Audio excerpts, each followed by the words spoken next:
मुफ्ती तारिक मसूद तारुफ के मोहताज नहीं। बहुत शुक्रिया मुफ्ती साहब ज्वाइन करने के लिए, वक्त देने के लिए। मुफ्ती साहब आप भी बहुत गमज़दा होंगे, बहुत तकलीफ़ में होंगे यकीनी तौर पे इस तरह के वाक़यात जो होते हैं। और मुफ्ती साहब पिछले साल आपको याद होगा कतर में जब फुटबॉल वर्ल्ड कप हुआ था, कुरानी आयात से आगाज़ करना बाज़ हलकों पर बड़ा शाक गुजरा था, हालांकि सब अंग्रेज़ी में मतलब भी समझ रहे थे। तो मुफ्ती साहब ये कौन लोग हैं जो जानते बूझते ना सिर्फ इस्लाम बल्कि दुनिया के, मैं कहूँगी कि दुनिया के अमन के दुश्मन बन गए हैं?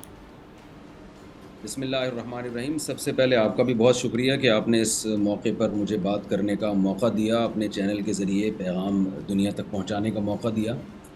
और मेरी जो बात है वो आधी से ज़्यादा तो आपने ही कर दी है, और वो मैसेज तो आपने अपने अल्फाज में पहुंचा दिया है कि असल में इस्लाम चूँकि दुनिया में बहुत तेज़ी से फैल रहा है। और डॉक्टर ज़ाकिर नाइक साहब के जो प्रोग्राम हुए वर्ल्ड कप में, वहाँ जो प्रोपेगेंडा किया गया कि ये वर्ल्ड कप है या इस्लाम का एक टीचिंग ऑफ इस्लाम की कोई कोशिश है, हालांकि उसको खेल से बिल्कुल अलग रखा गया था। तो जिस स्पीड के साथ इस्लाम दुनिया में फैल रहा है, आपने 2060 की बात की है, हकीकत में 2060 से बहुत पहले इस्लाम दुनिया का सबसे बड़ा मज़हब बन चुका होगा।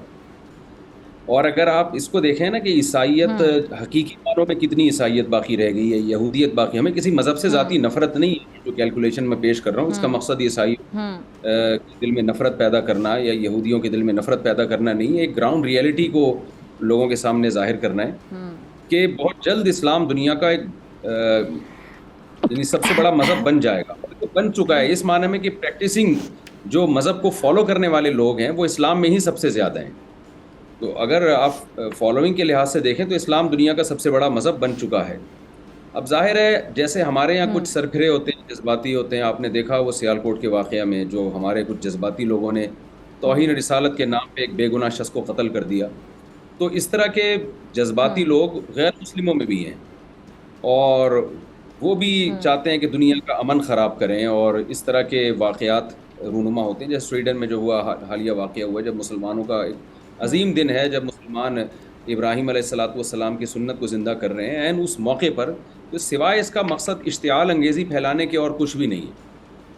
लेकिन चंद उसूल दुनिया में ऐसे हैं ना कि जिसमें सिर्फ मज़हब की गाइडेंस के हम मोहताज नहीं होते, बल्कि तो सारी दुनिया का एक लॉ है, उसूल है, और सारी दुनिया इसको मानती है कि झूठ बोलना बुरी चीज़ है, चोरी करना बुरी चीज़ है। इसी तरह दुनिया में जो चीज़ भी अमन को ख़राब करने का ज़रिया बनेगी, सारी दुनिया की कौमें, तमाम मज़ाहिब उस पर मुत्तफ़िक़ हैं कि वो गलत है।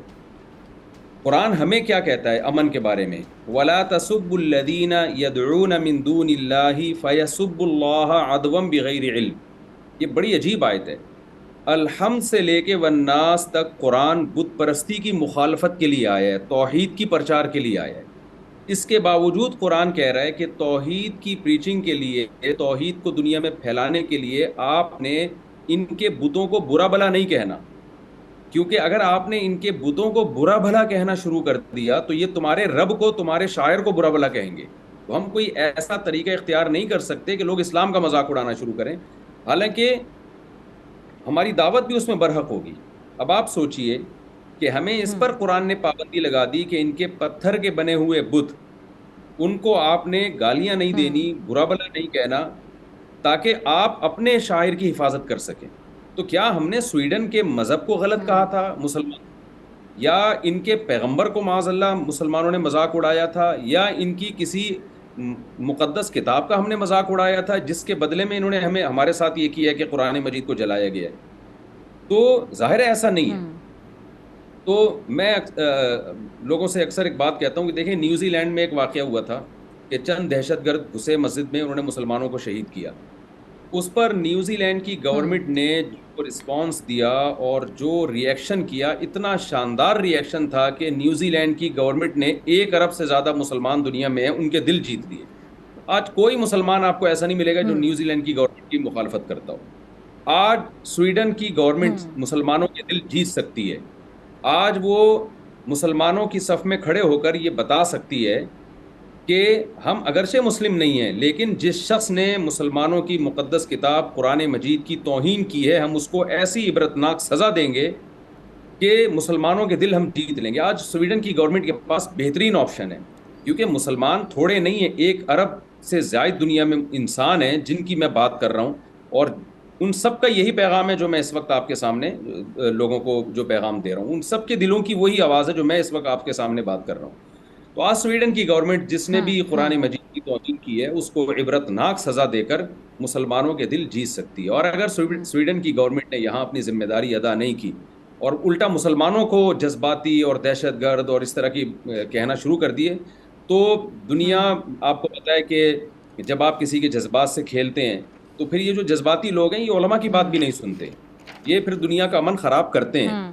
تو بہتر نہیں ہے کہ ہم تو سب کو منع کرتے ہیں کہ قانون ہاتھ میں نہ لیا جائے, لیکن قانون ساز اداروں کی اور قانون کے محافظوں کی بھی تو ذمہ داری ہے نا کہ وہ ایسی قانون سازی کریں کہ ایسے لوگوں کو آپ خود اچھا مفتی صاحب, ایک اور اہم سوال آپ کی بات سے کہ اب یہ مسلمانوں کا کتنا بڑا امتحان ہے. میں امتحان کا لفظ بول رہی ہوں, میرے خیال سے بالکل یہ یہاں پہ امتحان کا لفظ ہی فٹ بیٹھے گا, باقی آپ میری اصلاح کر سکتے ہیں کہ ہمارا کتنا بڑا امتحان ہے کہ اب ہمارے اوپر کیا ذمہ داری عائد ہوتی ہے, کیونکہ جب اس طرح کے واقعات پیش آئیں گے تو غصہ آنا فطری ہے. مسلمانوں کو غصہ آئے گا, ہمارے جذبات کے ساتھ کھیلا جا رہا ہے, ہمیں تکلیف ہوگی, ہمیں اذیت ہوگی, ہماری دل آزاری ہوگی, تو ظاہری بات ہے پھر غصہ بھی آئے گا. لیکن بڑی اب ذمہ داری ہم پر کیا عائد ہوتی ہے کہ ہم نے غصہ بھی نہیں کرنا, اپنے جذبات پہ بھی قابو پانا ہے. اب ایسے وقت میں مسلمانوں کو کیسے رد عمل دینا چاہیے یا کیا ری ایکشن ہونا چاہیے؟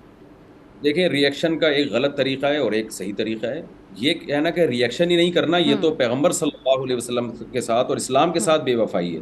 ری ایکشن تو بھرپور کرنا, لیکن ری ایکشن کا وہ طریقہ مار دھاڑ, جلاؤ گھیراؤ, قتل و غارت, یہ طریقہ اس کے سائیڈ ایفیکٹ بہت زیادہ ہیں. کیونکہ جیسے میں نے عرض کیا نا آپ کے, میں نے بتایا لوگوں کو کہ ہمارے ہاں اگر کوئی جذباتی پن پہ جب آتے ہیں تو ان کے یہاں بھی سر پھرے ہوتے ہیں. تو یہ واقعات پھر کم نہیں ہوں گے, بڑھ جائیں گے یہ واقعات. تو کیونکہ ان کو بھی پھر موقع ملتا ہے کہ مسلمانوں کے خلاف پروپیگنڈا کرنے کا. تو ہمیں قانون ہاتھ میں نہیں لینا اور احتجاج ہم نے بھرپور طریقے سے کرنا ہے.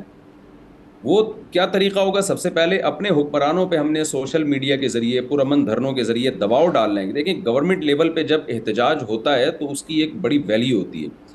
تو ہمارے بھی گورنمنٹ کے ہمارے وزیر اعظم ہیں یا ہمارے جو وزیر خارجہ ہیں یا سعودی عرب ہے یا یو اے ای ہے, جتنے بھی اسلامی ملک ہیں, ترکی ہے, جب تک یہاں سے حکومتی سطح پہ بھرپور احتجاج نہیں ہوگا اور ایک مشترک آواز نہیں اٹھائی جائے گی تو عوام کے اس طرح چیخنے چلانے کا مطلب یہ ہوتا ہے کہ ایک نقارے میں جو ہے نا ایک طوطی کی آواز, تو اس کا اتنا زیادہ اثر نہیں پڑتا.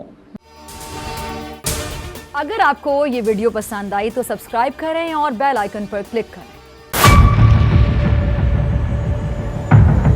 بڑی عید کی خوشیوں میں بول نے دیا اپنے عوام کا ساتھ, عوامی شکایت پر بول نے اٹھائی آواز. ادھر پشاور میں آلائشوں کو ٹھکانے لگانے کے لیے WSSP کا خصوصی آپریشن شروع ہو گیا ہے, جس میں 3259 اہلکاروں سمیت 683 گاڑیاں حصہ لے رہی ہیں. بول کی خبر پر اداروں نے بھی کس لی کمر, لیا ایکشن. لاہور میں مختلف مقامات پر علائشیں جو ہیں وہ ہمیں سڑکوں پر دکھائی دے رہی تھی, لیکن اس کے بعد جو LWMC ہے ان کا عملہ جو ہے وہ اس کے بعد فیلڈ میں نکلا اور اس کے بعد علائشوں کو ہٹانے کا سلسلہ جو ہے وہ شروع کر دیا گیا. کیونکہ بول ہے پاکستان کا نمبر 1 نیوز چینل. سبسکرائب کریں اور بیل دبائیں تاکہ کوئی خبر رہ نہ جائے.